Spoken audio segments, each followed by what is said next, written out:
This right here is oxtail. Now, oxtail is probably my favorite way of having beef. And I'm not really a steak person. I'm not a steak person because I find steak like really tough and difficult to actually like chew. But I really love my beef, right? Now, if you've never tried oxtail, let me tell you something. You don't know what you're missing. The whole thing about oxtail that you have to understand is oxtail is one of those meats that's a slow cooker. So basically, what you ultimately want is you want that when you spoon that oxtail, you want the meat to fall right off of that bone. Look at that. Like the bone, this bone used to have meat, but the meat fell off the damn bone. See that? Now this leaf is in there. That's part of the seasonings, the herbs and everything that we got going. And look at that. Look at that meat. And usually when I have my oxtail, I usually have it with something very simple. I usually have it with spinach and I usually have it with rice. Regular white rice, nothing special. Just regular rice. And I usually add lime to it. But ultimately, there's a lot of recipes. But the thing about it is not all of us are that fabulous in the kitchen. And a lot of recipes on YouTube, a lot of recipes that are written down. And basically, look at that, just falls right off the damn bone. So oxtail beef is basically a stew. So don't let the word ox fool you. When you go shopping, and you go to, let's say you go to BJ's, let's say you go to Costco, right? Now, you can easily buy oxtail for your stew. And they sell it like this. So as you can see, this is Swift beef oxtail. And this stuff's actually a little bit expensive. This stuff is like this much of it. You're basically paying about $10 to $15. Now you can go to a butcher sometimes. You can get a little bit cheaper. Now I've got this in this little pot of cold water because I'm thawing it up.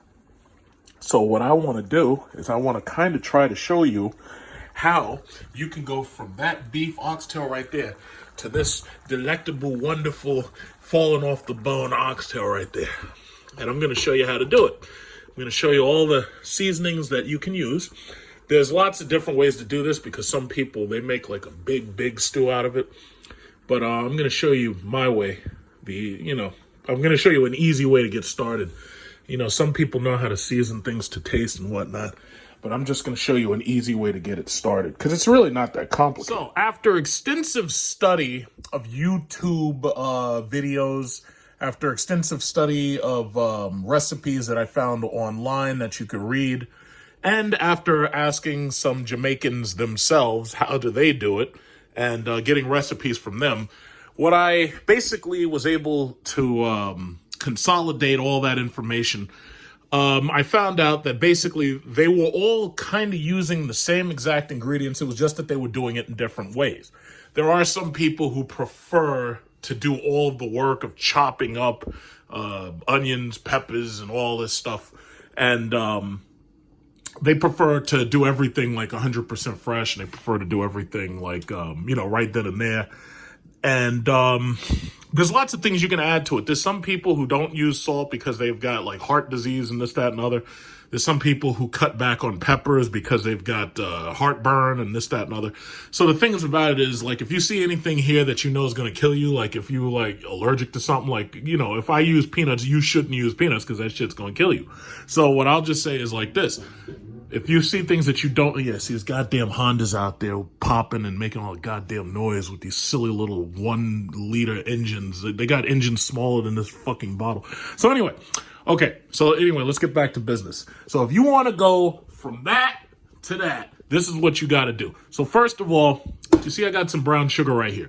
I'm going to take the olive oil and I'm going to put that next to the brown sugar. And the reason why is because those things are what we're going to use in order to fry the oxtail and to do the initial cooking of the oxtail. This is something that's going to take you a long time. First of all, the best oxtail has set in its marinade overnight, and it's had time to marinate those flavors in there, right? So you don't want to rush this, and I'm not going to make this a very long video. I'm going to try to keep everything short and simple. You're going to want your olive oil, you're going to want brown sugar, and that's going to be what you're going to fry the oxtail in order to cook it initially. We're going to sear it. We're going to pan sear it. Don't pay attention to this white rice because, as you know, the white rice, that's a side thing. That's something that I'm, I got my white rice going right there in order to go next to the oxtail. So that's something else. So we'll put those to the side. So what you're going to initially want is just like Gordon Ramsay, because I watch all Gordon Ramsay. I love that guy. Love Gordon Ramsay, absolutely love him. You're always going to want your salt and your pepper. You'd have to have salt and pepper every time, salt and pepper all the time, a pinch of salt, pinch of pepper. So you're going to want to use your salt and pepper in order to start seasoning up your beef. Some people don't want that much salt in their beef. Okay, fine, but you're going to want to start with salt and pepper. That's the bottom line. Number 2, onion powder, garlic powder. Now, here's the thing. Because you're going to marinate this and you're going to do it overnight, you can put maybe a tablespoon or teaspoon, depending upon how much you're cooking, of onion and garlic. I'm going to write all this stuff down anyway. So you're going to want to have some onion powder and garlic powder. Now, here's the thing. There's a lot of people who would rather cut their own garlic, fresh garlic. There's people who'd rather cut their onion, fresh onion. But there's a lot of you I know who don't like working with knives because you cut your fingers up and everything. So onion powder, garlic powder, this is the easy way to get it started. If you don't feel like going shopping for onion and garlic and you don't feel like cutting this stuff fresh, you can do both. Because keep in mind, this is a stew. You can put fresh onion, fresh garlic in there later on. But I'm talking about the marinade portion because we're going to leave this overnight and we're going to come back to it and we're going to actually pan sear it tomorrow. So right now it's nighttime. Okay, so this is part of the marinade. Now, as far as these marinades go, Grace seems to be, from what I've studied, the Jamaicans love Grace products. In fact, let's find out a little bit about this. Grace is made in Canada, and they must be shipping this stuff down to Jamaica because right here it says packed for Kingston, Jamaica. Okay, so they love Grace. Every West Indian I've talked to, apparently they love Grace. Now, they actually make a perfectly balanced oxtail marinade. So this will help speed you along before you even start cutting fruit, vegetables and stuff to put in there. So you got a perfect oxtail marinade. So that will be part of the marinade. Then you've got jerk marinade. Now, you don't have to use too much of this because we're not making jerk chicken. We're just giving it a hint of jerk in there. So this is also part of the marinade. Worcestershire sauce. Now, you better know this as A1 steak sauce. Got A1 steak sauce right there. Now, A1 and Worcestershire is basically the same exact thing. It's just that this is the cheaper version, which I bought because I knew that I'd be testing out a recipe, so I didn't want to waste my A1 steak sauce. If I have a steak, I want to have some A1 steak sauce instead of this cheap-ass shit right here. So this is also going to go over there. Then I got this soy sauce right here. Soy sauce, right? So you take that soy sauce, you put some soy sauce in there. That's going to add a little bit of salt. It's also going to add that soy sauce flavor. And these two flavors, what I've noticed is these two flavors stand out when you mix them with that beef. So we're going to push these to the side. Now, this right here is very interesting. This is called green seasoning. Jamaicans love this. It's called green seasoning. This is called the Chief's green seasoning. Now, why is this good? Well, first of all, Jamaicans, what they'll do is they take onion, and this has papaya, and it has thyme and chive and shadon beni, I don't know what that is, vinegar, starch, because some Jamaicans, what they'll do is they'll start cooking their meat with vinegar first along with the salt, but this already has vinegar in it, so you don't actually need the white vinegar. Right here is a perfect balance of these seasonings, and Jamaicans, they use this green seasoning in their meat, right? So what you got is you got your thyme, you got some soy in this, celery, you have some mixed spices, they have agua, cebola, papaya, and they got all this stuff that I've never even heard before. But the thing about it is, whether you know about it or not, you don't need to know about it because you're just doing an experiment right here, and this experiment's going to come out delicious. So the thing about it is, you go get yourself this green seasoning right here. And when you get this, what we're going to do is we're going to also add this to that marinade. We're going to let all these spices just permeate that beef, and we're going to put it all together, so eventually you're going to come out with that right there. Take all your ingredients, mix them together in your bowl, and make sure you cover up all the angles. Now, you don't have to be exact But some people are gonna not want it very salty, so they're gonna change some of the ingredients around a little bit to taste. But because this is a stew, you don't have to be 100% exact, so it's not a big deal. So what we're gonna do is we're gonna leave this in the refrigerator after it marinates overnight. Got these big, beautiful pieces of oxtail, and then we're gonna pan sear them, and then we're gonna make our stew. Smells beautiful. Yes, it smells lovely. It smells so good. You know, see, the beautiful thing about beef is you don't have to be 100% exact with the salt and everything. But it just smells so beautiful. It smells so good. It smells wonderful. Use your plastic wrap. Try to avoid aluminum foil.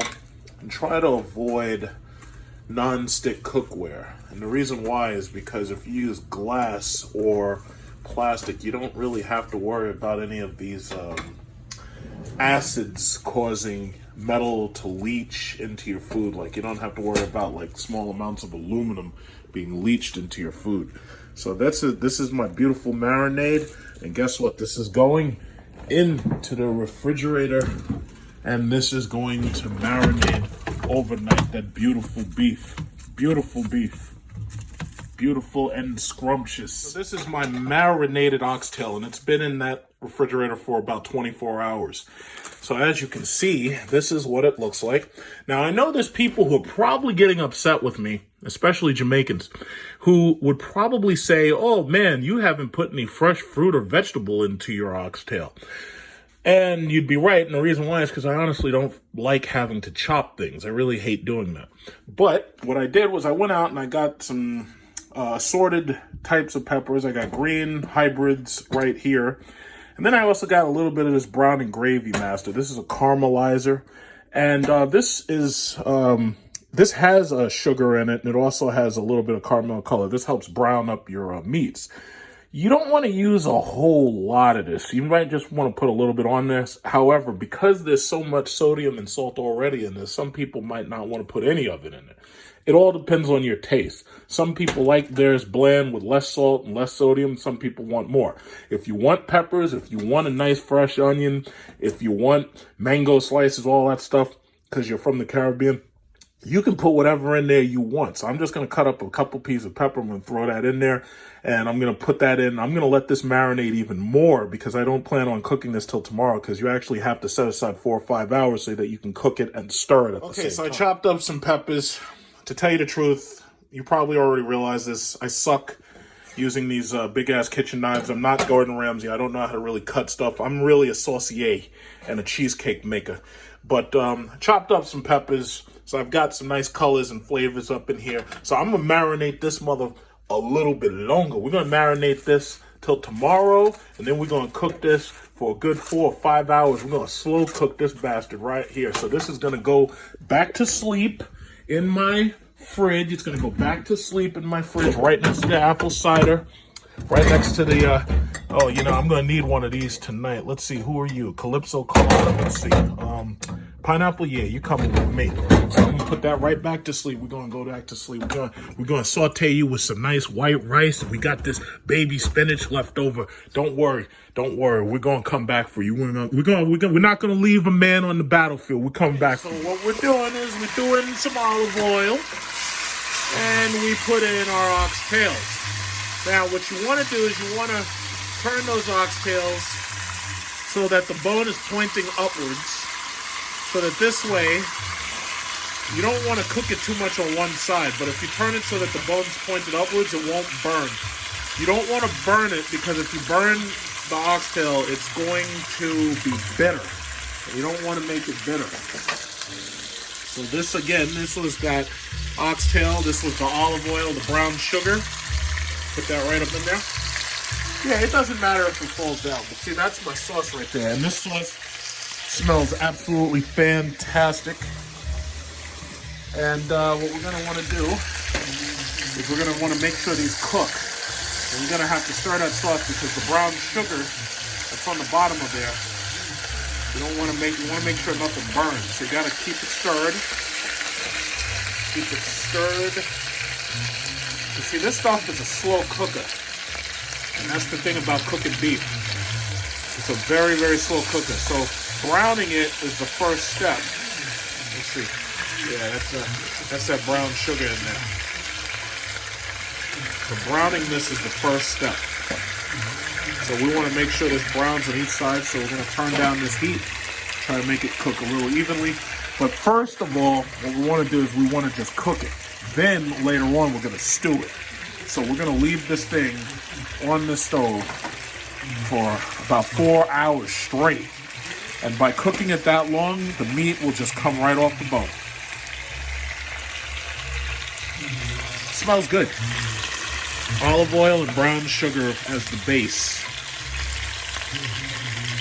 I got still my peppers and everything. Everything's all beautiful. It smells wonderful. When Gordon Ramsay cooks his beef, he turns his steaks on the fatty side. And what he says is he's rendering the fat. That's what he says. So the fat has a lot of water in it because, as you know, fat is like 90% water. So by cooking this on the sides and making sure you cook both sides through, that helps render the fat and cook the meat thoroughly. So don't worry if it has some fat, because the fat actually adds to the flavor. Later on, after it's cooked for a very long time and slow cooked, because keep in mind I'm not using a pressure cooker, but after you've slow cooked this for a very long time, what will happen is the meat will fall off the bone, but the fat will too. So you got to just make sure that you cook it evenly so that this way all your sides get nice and browned up before you get ready to start stewing it. Now, when it gets ready to start stewing, you're going to take what you marinated it with and you're going to pour that in there. And what we're going to do is we're going to drain out the oil first, but then we're going to add the marinade, and then we're going to slow cook this. But I already have some leftover oxtail gravy. So this can be my base right there. So I have a little bit of leftover gravy right there.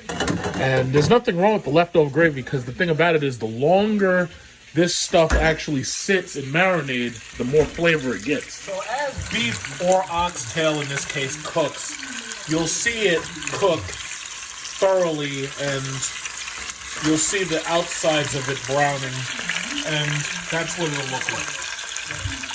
It's just like cooking regular beef. You want to make sure you turn it enough so it doesn't brown too much. Now, I mean, some of it's going to brown because the brown sugar that I used, that's going to be the first thing to start to burn. But as long as you make it so the meat doesn't burn, if some of the sugar burns, that's not a big deal, because that stuff is going to flake off to the bottom of the pan.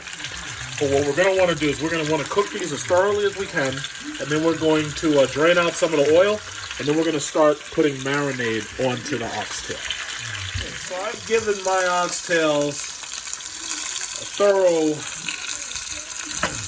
thorough cooking, as you can see. So that's what it looks like. So this is like a big, thick piece of steak. But I absolutely don't want it to be a big piece of steak. I want this to be soft and falling off the bone. So what you got to do, drop your marinade. You don't have to put it all in at the same time. But we're going to cover this up, and we're going to cook this real slow.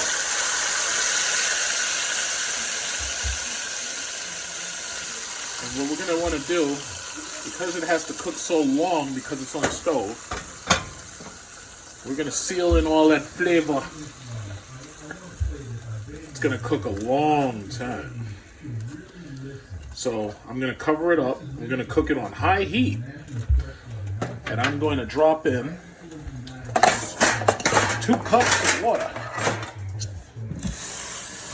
Okay? So we're going to drop in, what is that, 1 and 2. Just keep in mind, we're making a stew here. So as long as everything goes well, I'll add in the remainder of my